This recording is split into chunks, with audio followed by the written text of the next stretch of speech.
Loose மோகன். வாழ்க்கையில் சில நிமிடங்கள். தமிழ் சினிமா உலகில் அதிகம் கொண்டாடப்படும் நடிகர்கள் என்றால் அது கதாநாயகர்கள், கதாநாயகிகள், காமெடி நடிகர்கள் மட்டும்தான்.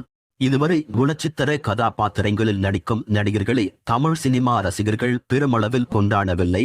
அவர்களின் நடிப்பை அங்கீகரிக்கவில்லை என்பதை ஏற்றுக்கொள்ள வேண்டும். அதேபோல் காமெடி நடிகர்கள் என்றாலும் நாகேஷ், மனோரமா, கவுண்டமணி, செந்தில், கோவை சரளா, வடிவேலு, சந்தானம் என இன்றைக்கு வரை குறிப்பிட்ட சிலரது திறமையை மட்டுமே தமிழ் சினிமா ரசிகர்கள் அங்கீகரித்துள்ளார்கள். அப்படி ரசிகர்கள் ரசிக்க தவறிய காமெடி நடிகர்களில் ஒருவர் லூஸ் மோகன். அவரை பற்றிய தொகுப்பு ஏதோ தமிழ் படங்களில் கதைக்களங்களுக்கு தகுந்தது போல் நடிகர்களை பேச வைப்பார்கள். கோவை என்றால் கொங்கு தமிழிலும், திருநெல்வேலி என்றால் நெல்லை தமிழிலும் பேசி நடிப்பார்கள். ஆனால் எந்த ஊரில் கதை நடப்பதாக இருந்தாலும் லூஸ் மோகனை மட்டும் அவரது விருப்பப்படி பேச வைப்பார்கள். அன்றைய மெட்ராஸ் பாஷையில் பேசி ரசிகர்களை மகிழ்விப்பார் மோகன். தமிழ் சினிமாவில் முதலாக சென்னை பாஷையை அச்சு பிசகாமல் பேசியவர் லூஸ் மோகன். தன் மாறுபட்ட உடல் மொழியால் காமெடியில் புகுந்து பட்டையை கிளப்பினார்.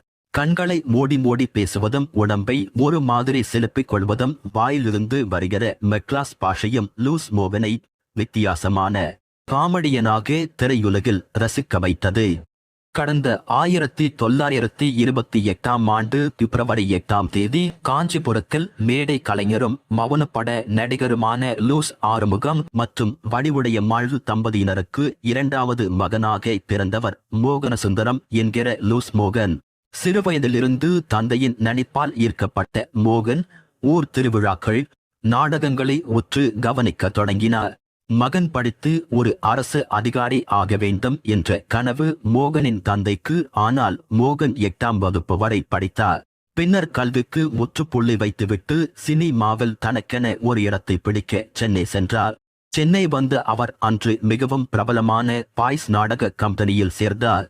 மேடை நாடகங்களில் சிறு சிறு வேடங்களில் நடித்துக் கொண்டிருந்த மோகன் நகைச்சுவை வேடங்களை ஏற்று நடிக்க துவங்கினார். நாடகங்களில் தொடர்ந்து நடித்து வந்த மோகனுக்கு சினிமாவில் நடிக்கும் வாய்ப்பு வந்தது.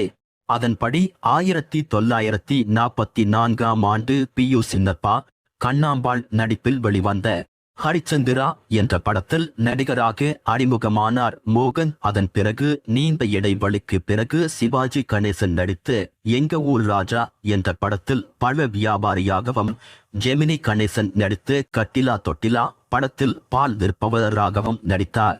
தொடர்ந்து ராஜா வீட்டு பிள்ளை, குழந்தைக்காக, அன்பளிப்பு ஆகிய படங்களில் சிறு சிறு வேடங்களில் நடித்த மோகனுக்கு 74ஆம் ஆண்டு வெளியான கடவுள் மாமா என்ற படத்தில் பிராக்கெட் மோகன் என்ற முழுநீள நகைச்சுவை கதாபாத்திரத்தில் நடித்து ரசிகர்களின் மனதில் இடம் பிடித்தார். இப்படத்திற்கு பிறகு சில காலம் பிராக்கெட் மோகன் என்ற பெயரில் அறியப்பட்டார். திரைத்துறைக்கு வந்த பிறகு பாடகர் திருச்சி லோகநாதனின் மகன்கள் டி.எல். மகாராஜன் மற்றும் தீபன் சக்கரவர்த்தி ஆகியோரது நட்பு மோகனுக்கு கிடைத்தது. இவர்களின் இசைக்குழுவில் தன்னை இணைத்துக் கொண்ட மோகன் அது மூலம் தபேலா வாசிப்பதில் சிறந்து விளங்கினார். திருச்சி லோகநாதனின் குடும்பத்தினருக்கு மிகவும் நெருக்கமாக விளங்கிய மோகன் பழம்பெரும் நகைச்சுவை நடிகை சி.டி. ராஜகாந்தம் வீட்டில் உதவியாளராக பணிபுரிந்த பச்சையம்மாள் என்பவரை திருமணம் செய்து கொண்டார். இல்லற வாழ்வில் அடியெடுத்து வைத்து மோகன் பச்சையம்மாள் தம்பதியினருக்கு 3 மகள் மற்றும் ஒரு மகன் பிறந்தனர்.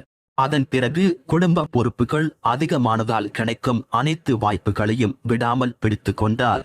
அதன் பிறகு எம்.ஜி.ஆருடன் நீதிக்கு தலை வணங்கு, நவரத்தினம், மீனவ நண்பன் போன்ற படங்களிலும் சிவாஜி கணேசனுடன் அன்பளிப்பு, விஸ்வரூபம், வசந்தத்தில் ஓர் நாள், சந்திப்பு, சிம்மா, சொப்பனம், நீதியின் நிழல், நாம் இருவர் உள்ளிட்ட படங்களில் நடித்து பிரபலமானார்.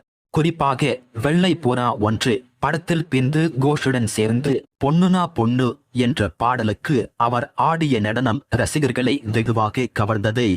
கமல்ஹாசனுடன் உயர்ந்தவர்கள், சட்டம் என் கையில், சிம்லா ஸ்பெஷல், உறவங்கள் மாறலாம், அந்த ஒரு நிமிடம், நானும் ஒரு தொழிலாளி உள்ளிட்ட படங்களிலும், ரஜினிகாந்துடன் 3 முகம், தங்க மகன், தர்மதுரை, மாப்பிள்ளை போன்ற படங்களில் நடித்துள்ளார்.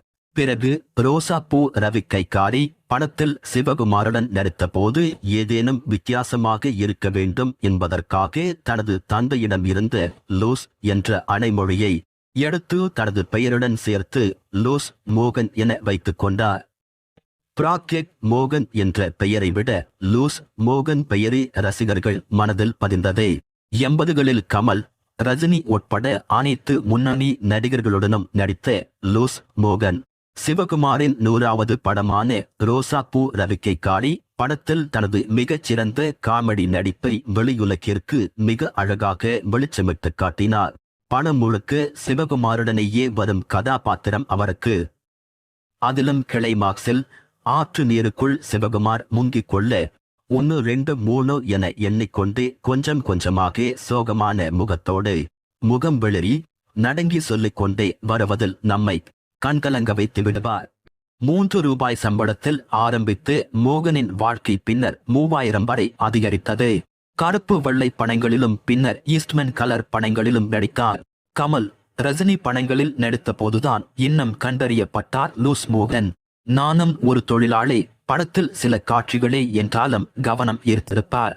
அதில் என்னம்மா போட்டி பார்த்தன்னு சொன்னே ஆளு எங்கேம்மா என்று தங்கமகன் படத்தில் பாடலுக்கு நடுவே மோகன் கத்தும் போதும் இவருக்காக கரமொலி எழுப்பிய ரசிகர்களெல்லாம் உண்டு. தங்கவேலு, சந்திரபாபு, நாகேஷ், தேங்காய் சீனிவாசன், சிறுலிராஜன், கவுண்டமணி போல தனித்து தெரிந்திருக்க வேண்டிய அட்டகாசமான நடிகர்தான் லூஸ் மோகன். அவருக்கு பலமாக இருந்த மெட்ராஸ் பாஷையே பலவீனமாகவும் ஆகிவிட்டதோ என்னவோ. ஒரு சில படங்களில் 2 4 காட்சிகளை கடந்து அவரால் நடிக்க முடியவில்லை.